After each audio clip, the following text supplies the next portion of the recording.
Makanya saya punya teman itu kurang ajarnya Masya Allah. Kalau tes ditanya rukun Islam berapa, nawakidul wudhu berapa, muftitatus sholat berapa, semuanya dijawab la ilaha illallah. Terakhir ditulis kafir Pak, sama nyalahno iki. Nyalahno la ilaha illallah kafir apa enggak?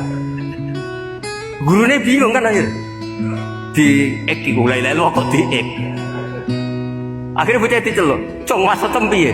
Mun sampean wani ngeek Pak, kafir Pak." Akhirnya sugahno ribet-ribet. Pertanyaan apa tuh? Ma muftilatus sholat la ilaha illallah. Nah gitu wudu ya. Tapi jangan tiru loh. Lah gurune kok pengen kawani kafir. Siapa yang berani ngeek la ilaha illallah? Yo ana meneh sing beli. Angin belinge disurati wong tuane. Kalau nu mondok sarang era kuno, jadi ijek lugu wong. Surati wong tuane, kowe gak susah, wong tuamu disurati. Tenang ya Gus, bapakku buta huruf. Jadi Gus disurati, gak ngefek wong bapaknya buta huruf. Nah, di Islam, saya ulang lagi di Islam. Dengan tanda kutip kesalahan-kesalahan kecil gini ku zaman Nabi, sahabatnya Nabi, iku kabeh dadi berkah. Makanya nggak ada ilmu sebarokah kayak zaman Nabi. Wong goblok wae dadi berkah. Sampai Nabi ngendikan aksaru ahlil jannah al-bulu, akeh-akeh penduduk swarga iku wong goblok. Mergo wong goblok iku piye? Kok dimangkeli iku ya gaweane pangeran. Nabi itu pernah disomasi wong goblok. Itu ya piye? Nabi kan cerita kiamat tuh gini.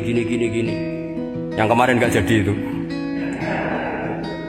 Kiamat di Indonesia kan berapa kali ya? 999 terus 2000 berapa? 12 terus Jumat apa kan sering mau ada kiamat tuh. Saya sering ditanya tamu, "Gus, entah ini kiamat teng putih, entah ini ngene barang aku aneh-aneh." Mungkarwan layak alamuha illahu bokas pakas. Nah misalnya tenan piye Gus? Ya tenan sing entek gue se, enak aku gak. Wah sesuk tak ngenteni kiamat ora sida kiamat. Aneh-aneh. Saya ulang lagi. Ketika Nabi cerita dasarnya kiamat itu sahabat itu nggak mikir, padahal mereka orang-orang pinter. Si mikir wong desa, Mas. Ya Rasulullah mata sa'ah, engkau itu cerita kiamat terus tapi nggak jelas tanggalnya. Lalu itu kapan? Wah kaget sahabat, oh, pinter juga. Kalau cerita itu ada tanggalnya dong. Ini kan cerita terus tapi nggak jelas tanggalnya. Apa diamuk wong desa? Ora diamuk mangkelno. Nabi meneruskan tentang ahwalil kiamah, masih nerangkan ahwalil kiamah. Dibaleni lagi. Ya Rasulullah mata sa'ah. Lalu kiamat itu kapan? Kalau lah kadang dari pinter gue nyesal. Ribet. Dikongkonan ini, dikongkon Pak Najib barang ini gara-gara pinter. Padahal kok ya wong bodoh lah mlebu swarga, ribet kan? Direwangi dadi wong alim, sebelum kok wong bodone ya melok mlebu swarga. Wong gelombang kedua itu pengumumannya siapa pecinta Nabi, pecinta wong alim masuk swarga. Yang pertama seleksinya agak ketat, yang kedua itu ya muhibbin mun cukup. Jadi sebenarnya swarga ya ketemu wong ra jelas-jelas nih. Wah repot ya. Akhirnya ketika Nabi gak jawab, sahabat itu banyak yang analisis kariha maqala, lam yasma, ada yang bilang lam yasma, memang Nabi tidak dengar. Ada yang analisis sami'a wa kariha maqala, sebenarnya Nabi itu dengar tapi gak suka karena pas khutbah di-cut, disukmasi, diinterupsi. Karena diulang-ulang lagi akhirnya akhirnya Arabi tadi mengulang-ulang lagi, akhirnya Nabi jawab. Karena Nabi itu orang yang sangat pintar, jawab, "Ma'atatalaha, kamu kok berani tanya kiamat kapan, persiapan kamu apa?" Fawawahi ma'atatulaha kabira sholatin wala siyamin wala kada wa kada walakinni uhibbuka. Cek menang ya, cek pede. Apa Nabi tanya persiapan saya? Oh kalau sholat saya biasa kok bangga. Wes wong desa biasa kok. Fawawahi ma'atatulaha kabira sholatin, saya sholatnya biasa, puasa biasa. Maksudnya wajib-wajib tok lah, ndak aneh-aneh. Tapi walakinni uhibbuka, tapi saya ini mencintai engkau. Apa jawabannya Nabi? Almar'u ma'aman ahabba. Dan itu melegenda seluruh dunia, baru kayak Bedui. Jadi semua orang yang hafal hadis almar'u ma'aman ahabba atau anta ma'aman ahbabta itu barokatu hadal badui, karena berkahnya orang Bedui.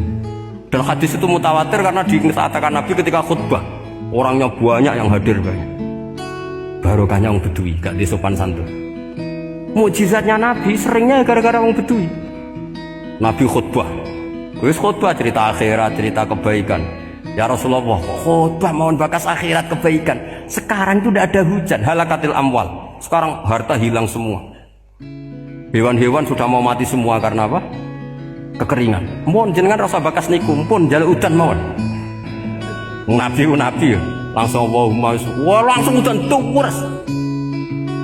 Nak jare ulama lah mbok Nabi berodok gelos putih udan seminggu nganti akhirnya sapi ini gak mati krana kehausan tapi kelentir. Parane nek Nabi lho ora ngrasa salah paren ya Rasulullah.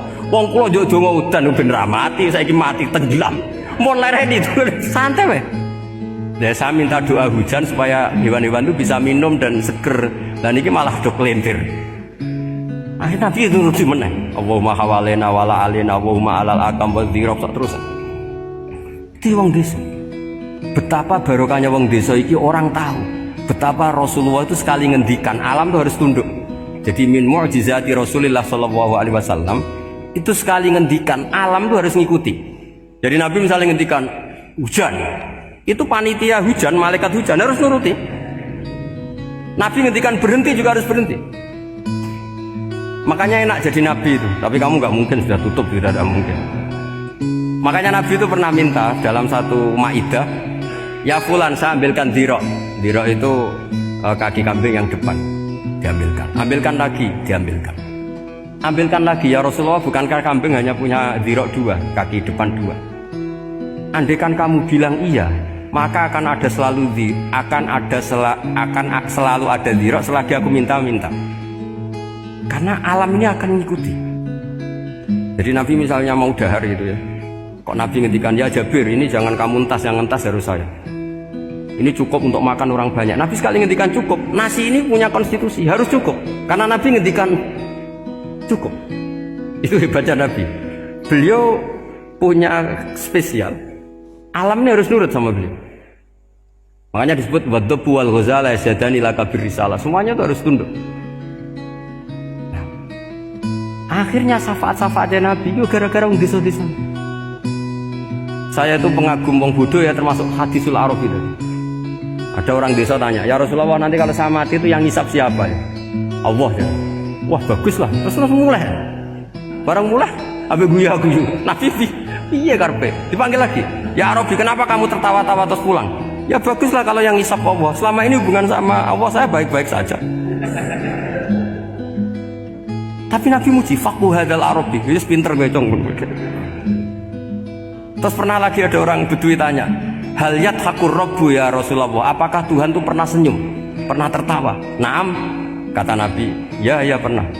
Lan na'dima min rabbin yadhaku khairan. Kalau Tuhan pernah senyum, pernah tertawa, wah orang kalau pernah tertawa itu pasti baik. Ya baguslah, enggak apa-apa. Jadi makanya ini unik ya, Islam itu agama yang unik. Agama yang berkah, yang alimnya ya ketulungan, yang bodoh juga ketulungan. Karena memang agama ini untuk semua, lil alamin, untuk semua. Maka kata Imam Ghazali, Allah mengutus Nabi itu diutus ke raja-raja, diutus ke pedagang, diutus ke aromil, diutus ke fuqara, diutus ke birokrat, diutus ke apa saja. Ila jami'i sunufin nas, ila jami'i asnafin nas. Bahwa semua yang mengapresiasi kenabiannya Nabi itu mulai raja, pedagang, PNS, birokrat, orang miskin, orang apa saja mengapresiasi dakwahnya Rasulullah Shallallahu Alaihi Wasallam. Assalamualaikum warahmatullahi wabarakatuh.